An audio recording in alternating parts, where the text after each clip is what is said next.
ఇది కొన్ని ఫ్యూడల్ వ్యవస్థ వల్ల ఈ తెలంగాణ సమాజంలో ఇలా అసమానతలు విపరీతంగా ఉండటం వల్ల ఉన్నవాళ్ళ దగ్గర ఆదాయం ధనం చాలా ఎక్కువగా కేంద్రీకృతమైంది, లేని వాళ్ళ దగ్గర ఇంకా పేదరికంగా ఉన్నారు. వీళ్ళిద్దరిది కలిపి యావరేజ్ చేసి హైయెస్ట్ ఇన్కమ్ తెలంగాణలో ఉంది కాబట్టి దీన్ని ఆధారం చేసుకొని రాష్ట్రానికి నిధులు తక్కువ ఇస్తా అంటే నష్టపోతాము.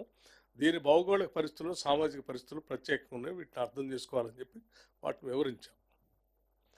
వివరించి అసలు ఈ అసమానతలు తొలగించుకోవడం కోసమే అసలు ప్రత్యేక రాష్ట్రాన్ని కోరుకున్నారు తెలంగాణ ప్రజలు. కాకపోతే దురదృష్టం ఈ 10 ఏళ్లలో అసమానతలు తొలగించేటువంటి ఆ స్కీమ్స్ని ఇక్కడ చేసుకొని అభివృద్ధి చేసి ఉంటే కొంతలో కొంత తగ్గి, అలా చేయకపోగా ఇంకా ఆ అసమానతలు పెంచేటువంటి వ్యవస్థనే ముందు తీసుకోవటం వల్ల ఇంకా ఇబ్బందుల్లో ఉన్నాం. కాబట్టి దీన్ని మీరు దృష్టిలో పరిగణలో తీసుకొని దీన్ని ఆధారంగా కాకుండా జిఎస్డిపిని ఆధారంగా తీసుకొని దానికి 50% మీరు క్యాల్కులేట్ చేసి దాంట్లో ఎక్కువ నిధులు ఇవ్వమని చెప్పి అడిగాం. ఇది అత్యంత ప్రధానమైనది, బేసిక్ స్ట్రక్చర్లోనే ఇది ప్రధానమైనటువంటి అంశం. అట్లాగే ఈ గ్యాప్ని తొలగించడానికి వెల్ఫేర్ స్కీమ్స్ కూడా ఎక్కువ చేయాల్సి వస్తూ ఉంది. అంటే ఆ అసమానతల్ని సాధ్యమైన త్వర దగ్గర తీసుకురావాలంటే తప్పనిసరిగా మేము ఉదాహరణకి వ్యవసాయ రంగానికి సంబంధించినటువంటి ఆధారపడి ఉన్నటువంటి వాళ్ళు ఎక్కువ మంది ఉన్నారు, ఆదాయం తక్కువగా వస్తాం. సో దాని మీద ఆధారపడి ఉన్నటువంటి వాళ్ళ ఆదాయం కూడా పెరగాలి అని అంటే తప్పనిసరిగా అక్కడ కొంత సపోర్ట్ సిస్టమ్ మెకానిజంని అందించాలి. దానికోసమే మేము ఇవాళ రైతు బంధు లేకపోతే రుణమాఫీ లాంటివి ఇస్తూ ఉన్నాం. సో ఇది వెల్ఫేర్ స్కీమ్, ఇటువంటి వాటికి కూడా మాకు ఆర్థిక సాయం అవసరం ఉంటుంది మీ దగ్గర నుంచి. ఇది ఫ్రీ బీజ్గా మీరు పరిగణలో తీసుకోవద్దని చెప్పాం. అట్లాగే మిగతా వెల్ఫేర్ స్కీమ్స్ సంబంధించి కూడా ఉదాహరణలు చెప్పి వాటన్నిటిని చేయమని చెప్పాం. ఇక మిగతా అంశాలకు వచ్చేస్తే విద్యకు సంబంధించినటువంటి అంశాల్లో కూడా రాష్ట్ర ప్రభుత్వం ప్రత్యేకమైనటువంటి దృష్టి సారించి ప్రాథమిక పాఠశాలలో అమ్మ ఆదర్శ పాఠశాల కమిటీలని పెట్టి మహిళా సంఘాలని దాంట్లో ఇన్వాల్వ్ చేసి ఆ schools management, maintenance, infrastructure development, repairs అన్నిటికి కూడా నిధులు కేటాయిస్తూ ముందుకు తీసుకొని పోతా ఉన్నాం. వాటితో పాటు యంగ్ ఇండియా అని చెప్పి ఇంటిగ్రేటెడ్ రెసిడెన్షియల్ స్కూల్స్ కూడా పెద్ద ఎత్తున ఒక 100 స్కూల్స్ని రాష్ట్రంలో 100 శాసనసభ నియోజకవర్గాలు ముందుగా కట్టాలని, దానికి పెద్ద ఎత్తున ఒక 10,000 కోట్లు పైబడి అవసరం ఉంటుంది. దాన్ని ముందుకు తీసుకొని పోతున్నాం. అటువంటి వాటికి కూడా మీ పరిగణలో తీసుకోవాలా, సహాయ సహకారాలు అందించాలని అడిగాం. అట్లాగే స్కిల్ యూనివర్సిటీకి సంబంధించి ఐటీఐలో ఉన్నటువంటి 63-65 సెంటర్స్ని అడ్వాన్స్డ్ టెక్నాలజీ సెంటర్స్గా మారుస్తూ ఇండస్ట్రీని కూడా దాంట్లో ఇన్వాల్వ్ చేసి ముందుకు పోతా ఉన్నాము. ఇది ఎంప్లాయ్మెంట్ని తగ్గించడానికి, అది ఎంప్లాయ్మెంట్ జనరేట్ చేయడానికి, నిరుద్యోగ యువకులకి ఉద్యోగ అవకాశాలు వచ్చే పరిస్థితులు ఉంటాయి కాబట్టి దాని మీద దృష్టి సారించి ముందుకు పోతున్నాం. వీటిని కూడా మీరు కొంత సహకారం అందించాలని అడిగాం. అట్లాగే హైదరాబాద్ నగరానికి సంబంధించి Musi river reservation, RRR regional ring road, Hyderabad సంబంధించి ఇన్ఫ్రాస్ట్రక్చర్, ఇతరత్ర ఒక 4th సిటీని కూడా డెవలప్ చేస్తూ ఉన్నాం. ఆర్టిఫిషియల్ ఇంటెలిజెన్స్ సంబంధించినటువంటి వ్యవస్థను పెద్ద ఎత్తున అక్కడ ఏర్పాటు చేయబోతున్నాం. స్పోర్ట్స్ యూనివర్సిటీ పెట్టబోతా ఉన్నాం. ఇవన్నీ అర్బన్ గ్రోత్ ద్వారా ఎంప్లాయ్మెంట్ జనరేషన్ పెరిగి ప్రజలకి జీవన స్థితిగతులు కూడా మెరుగుపడతాయి. తెలంగాణ రాష్ట్రంలో అర్బనైజేషన్ ఫాస్ట్గా పెరుగుతూ ఉంది. ఈ అర్బనైజేషన్ పెరుగుతున్న ప్రక్రియలో కొంత మీ సహాయ సహకారాలు కావాలని అడిగాం. హెల్త్ అండ్ న్యూట్రిషన్ సంబంధించి కూడా ప్రత్యేకమైన దృష్టి సారించి కొన్ని స్కీమ్స్ తీసుకొని ముందుకు పోతా ఉన్నాం. వాటికి కూడా ఇవ్వాలని, నిధులు కేటాయించాలని కోరాం. మహిళా సంఘాలకు సంబంధించి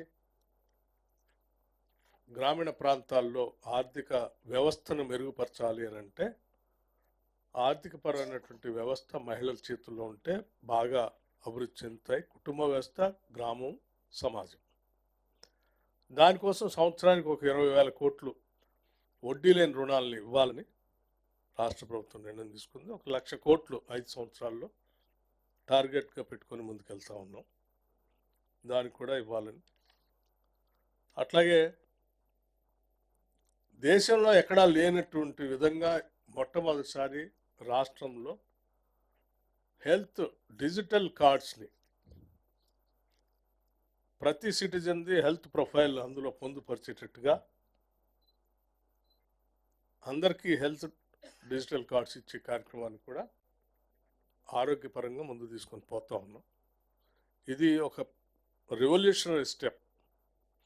ఈ రెవల్యూషనరీ స్టెప్కి తప్పనిసరిగా కేంద్ర ప్రభుత్వం, ఫైనాన్స్ కమిషన్ వాళ్ళు సహకరించాలని, హౌసింగ్, ఇతర వెల్ఫేర్ యాక్టివిటీస్ అన్నిటి కూడా మీ మద్దతు కావాలని వారిని సంపూర్ణంగా ఉన్న ఆధారాలతో సహా, లెక్కలతో సహా అన్నీ స్పష్టంగా ఇవ్వడం జరిగింది.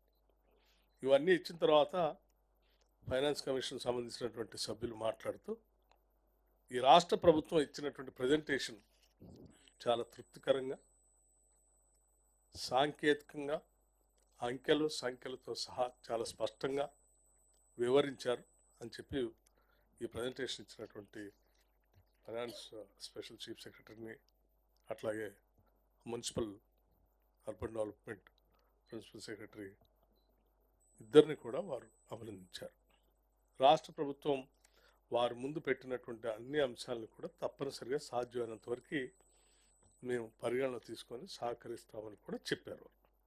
సో ఈ విషయాలన్నీ కూడా మీకు కూడా తెలియజెప్పి మీ ద్వారా రాష్ట్ర ప్రజలకు కూడా కొంత అవేర్నెస్ తీసుకుని వస్తే బాగుంటుందని ఉద్దేశంతో ఇక్కడ కార్యక్రమాన్ని ఏర్పాటు చేశాం. ఇంకా నేను చెప్పిన ఈ అంశాలతో పాటు ఇంకా చాలా అంశాలు ఉన్నాయి ప్రజెంటేషన్ ఇచ్చిన దాంట్లో. వాటికి సంబంధించిన సవివరంతో కూడినటువంటి నోట్ కూడా మీ అందరికీ సర్క్యులేట్ చేయబడుతుంది. థ్యాంక్ యూ, ధన్యవాదాలు.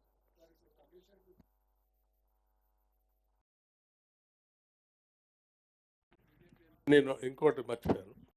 ఈ ఫ్లడ్ వర్షాలు రావటం వల్ల జరిగిన నష్టాన్ని కూడా మీరు భారత ప్రభుత్వానికి కొంత రికమెండ్ చేయాలని కూడా చెప్పాం. రీస్ట్రక్చర్ అంటే రీషెడ్యూల్ చేయడం ఎట్లా, ఏంటి సార్ కొంచెం క్లారిటీగా చెప్తారు? అప్పులు రీస్ట్రక్చర్ అంటే వడ్డీ తగ్గించమని అడిగారా? రీషెడ్యూల్ చేయటం అంటే ఇప్పుడు మాకు ఆర్ఈసీలో నుంచో ఇంకో దాంట్లో నుంచో ఒక ఏంటి ఇన్స్టిట్యూషన్స్ నుంచి తీసుకున్న అప్పులు ఉంటాయి. అవి 11%, 11.5%, 11.8%, 11.9% అట్లా. ఇటువంటి ఇన్స్టిట్యూషన్స్ దగ్గర తీసుకున్న ఆ అప్పు, ఆ వడ్డీ లెక్కేస్తూ ప్రతి నెల కట్టాలంటే తడిసిమోపిడి అవుతూ ఉంటారు. లెస్ రేట్ ఆఫ్ ఇంట్రెస్ట్ ఇంకేదైనా వేరే ఇన్స్టిట్యూషన్లో డబ్బులు ఇప్పిస్తే ఆ డబ్బు ముందు ఇలా కట్టేసి దాన్ని మూసేసి దీన్ని ముందుకు పోతాం. ఇప్పుడు అట్లాగే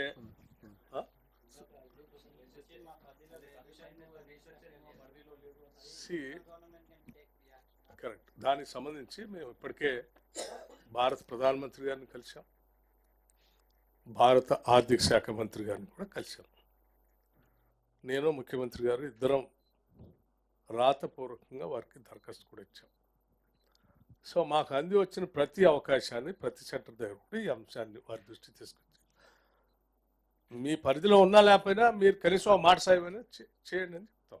ఎందుకంటే ఉన్న ఆర్థిక ఫైనాన్స్ కమిషన్కి రాష్ట్రంలో ఉన్నటువంటి ఆర్థిక పరిస్థితుల్లో మనకున్న ఇబ్బందులు వాళ్ళకి తెలిస్తే వాళ్ళ పరిధిలో ఉన్నా లేకపోయినా వాళ్ళు కనీసం సంబంధించినటువంటి శాఖలతో మాట్లాడినప్పుడు ఈ రాష్ట్రాల్లో ఈ పరిస్థితి ఉత్పన్నమైంది, ఏమైనా అవకాశం ఉంటే చూడండి అని చెప్తాను. సార్, ఇప్పుడు నిన్న BJP MP Etela Rajendra finance commission submit చేసిన రిప్రజెంటేషన్లో తెలంగాణలో ఇంతకుముందు బీఆర్ఎస్ గవర్నమెంట్ కానీ ఇప్పుడు కాంగ్రెస్ గవర్నమెంట్ కానీ ఈ సెంట్రల్ గవర్నమెంట్ ఇచ్చిన ఫండ్స్ని ఇష్టమైనట్టు డైవర్ట్ చేస్తున్నారు. ఈ డైవర్ట్ చేసే స్టేట్స్ని బాగా కఠినంగా శిక్షించేటట్టుగా రూల్స్ పెట్టండి, మీరు రికమెండ్ చేయండి అని వాళ్ళు దాంట్లో రిప్రజెంటేషన్లో క్లియర్గా కమిషన్ని కోరారు. అసలు అది వారి ఆలోచన అయి ఉండొచ్చు, భారతీయ జనతా పార్టీకి సంబంధించిన పార్లమెంట్ సభ్యులది, లేకపోతే వారి పార్టీ ఆలోచనే ఉండొచ్చు. డైవర్షన్ చేస్తున్నారని నేను చెప్పారు. చెప్తున్నా వారి ఆలోచనే ఉండొచ్చు. ఈ రాష్ట్ర ప్రభుత్వ ఆలోచనని నేను మీ ముందు చాలా స్పష్టంగా చెప్పాను. సరే, గత ప్రభుత్వం అంటే ఆ గత ప్రభుత్వాలు సెంట్రల్ స్పాన్సర్డ్ స్కీమ్స్ని వాడుకున్నాయా లేదా అది వారికి కూడా తెలుసు. వారు అప్పుడు అందులోనే ఆర్థిక శాఖ మంత్రి పనిచేశారు కాబట్టి. మేము వచ్చిన దగ్గర నుంచి మేము ఆలోచన చేసింది ఏంటంటే తప్పనిసరిగా ఈ స్కీమ్స్ వాడుకోవాలని. వాడుకునే క్రమంలో అవి ఆ రాష్ట్రాలకి సూట్ అయ్యేటువంటి స్కీమ్స్ అయి ఉంటే ప్రజలకు ఉపయోగపడతాయి.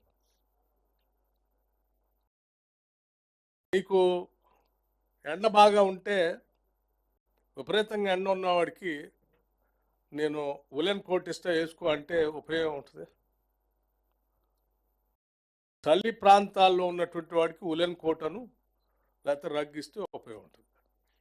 46, 47 ఎండ వచ్చేవాడికి కాటన్ షర్ట్ ఇస్తే ఉపయోగం ఉంటుంది. నేను ఒకటే ఇస్తా అంటే ఈ షర్ట్ వాడికి ఇచ్చినా వాడికి ఉపయోగం ఉండదు, వాళ్ళ కోట్ నాకు ఇచ్చినా నాకు ఉపయోగం ఉండదు. నాకు కావాల్సింది నాకు సూట్ అయ్యేది నేను పర్మిట్ చేస్తే నేను స్కీమ్ డిజైన్ చేసుకుంటాను. ఏ స్టేట్కి కావాల్సింది వాళ్ళు డిజైన్ చేసుకుంటారు. ఆ డిజైన్ ప్రకారం మీరు అదే రేషియోలో డబ్బులు వేయండి అని అడుగుతుంది. ఇది రాష్ట్రాలకు మేలు జరుగుతుందని. సో ఈ పద్ధతిని పరిశీలించమని వారికి చెప్పారు. ఇది మా ఆలోచన. సార్, లాస్ట్ గవర్నమెంట్ చాలా కేంద్రం నుంచి రావాల్సిన నిధులు వాటా దక్కలేదు, రాలేదు అని చాలాసార్లు చెప్పారు. వాటిని మనం దృష్టికి తీసుకొచ్చారా? ఇప్పుడు మాకున్న లక్ష్యాలు, అవసరాలు మాత్రం చెప్పాం కదా. ఇది కూడా గత ప్రభుత్వాల టైంలో సెంట్రల్లీ స్పాన్సర్ స్కీమ్ కింద వచ్చినటువంటి వాటిని వాళ్ళు వాడుకోలేదు, పక్కన పెట్టారు. వాటన్నిటినీ మేము మళ్ళీ చాలా స్పష్టంగా మేము ఇప్పుడు మాత్రం కంపల్సరీ సెంట్రల్ స్పాన్సర్ స్కీమ్స్ని మేము వాడుకుంటాం, దానికి సంబంధించిన డబ్బు మారేసి ఎంత అవసరం ఉంటే అంత కడతాం అని చెప్తూనే మా రాష్ట్ర అవసరాలకు ఉపయోగపడేటువంటి స్కీమ్స్ తయారు చేస్తే అది ఇంకెక్కువ పెద్ద మొత్తం మా డబ్బుకి మా ప్రజలకు ఉపయోగపడుతుంది. సార్, మీరు ఫైనాన్స్ కమిషన్తో ఈరోజు మాట్లాడారు. ఆ తర్వాత కేంద్రం ఏమన్నా రాష్ట్రానికి సహకరించే అవకాశం కనబడుతుంది సార్? ఫైనాన్స్ కమిషన్ ప్రస్తుతానికి ఇప్పుడు ఇచ్చాము, ప్రజెంటేషన్ ఇచ్చాము. మీరు ఎన్ని పారామీటర్స్ అడిగారు సార్? అవును. వాళ్ళేమో మీ జిఏడిపి బాగుంది, మీ పర్ క్యాపిటల్ బాగుంది, మీ పాపులేషన్ కూడా కంట్రోల్ చేస్తున్నారు కానీ ఫుడ్ స్టేట్స్ హెల్ప్ చేయాలి అకార్డింగ్ టు కాన్స్టిట్యూషన్ అని వాళ్ళు చెప్తున్నారు. ఇప్పుడు మేము కూడా స్టేట్స్కి హెల్ప్ చేయొద్దని చెప్పట్లేదు. No, but they say they trust more on equity rather than efficiency of the state. That is what. See, we are also not saying you don't give it to them. We don't say that. What we are saying is per capita income, by taking it as a benchmark, if you consider that, then it will be lost to the state. Why? Because per capita income, the way you are calculating itself, there is a lot of disparity in that. So don't take that into consideration, because this particular state is with a different social structure when you compare with other states. You have a feudal structure here. Land was available to only few people. Majority of the people are not having any access to the resources. It is not one day affair. It is a decades together. It is like this. So it has a lot of impact on the society. People who are having an access to the resources are able to make more money, are able to become rich and rich. People who are not able to reach to the resources are becoming poor and poorer, poorer, poorer every day. That disparity you have to see it. 10 రూపాయలు ఉన్నోడిని 10 లక్షలు ఉన్నోడిని ఇద్దరు కలిపి average చేసి 10 లక్షలు 10 రూపాయలు average అంటే కుదరదు కదా అని చెప్తున్నాం. ఏడు ఆ పరిస్థితి ఉంది, దానికి పరిగణ. Thank you. అవన్నీ గవర్నమెంట్ ఆఫ్ ఇండియా ఇచ్చేసాము ఆల్రెడీ గతంలో. State government only urban development మీద బాగా ఫోకస్ చేస్తుంది, మాకు అది ఇంట్రెస్ట్ ఉంది అని అన్నారు. అమ్మా అరవింద్ పాంగారి గారు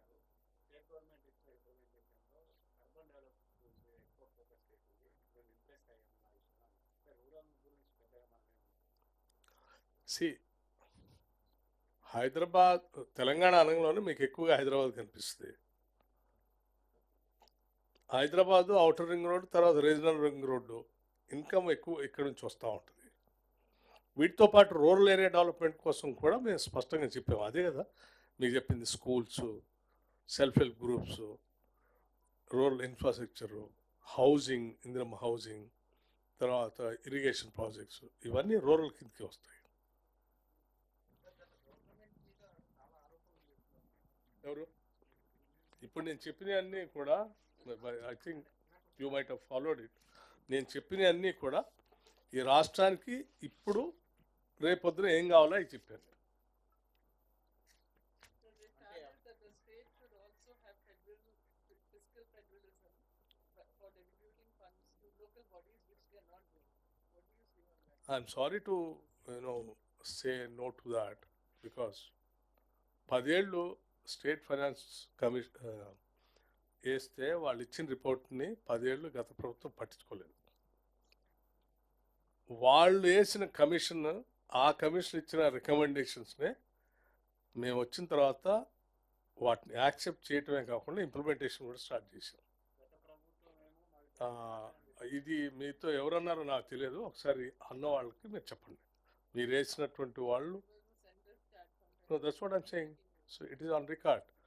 The State Commission, Finance Commission, what previous government has constituted, though they have prepared the report, they have not even met them nor accepted the report.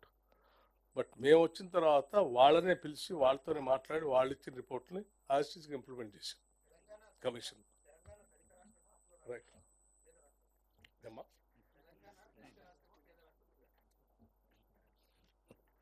అంటే what exactly you want to know about it? మీరు ఏం తెలుసుకోవాలనుకుంటున్నారు?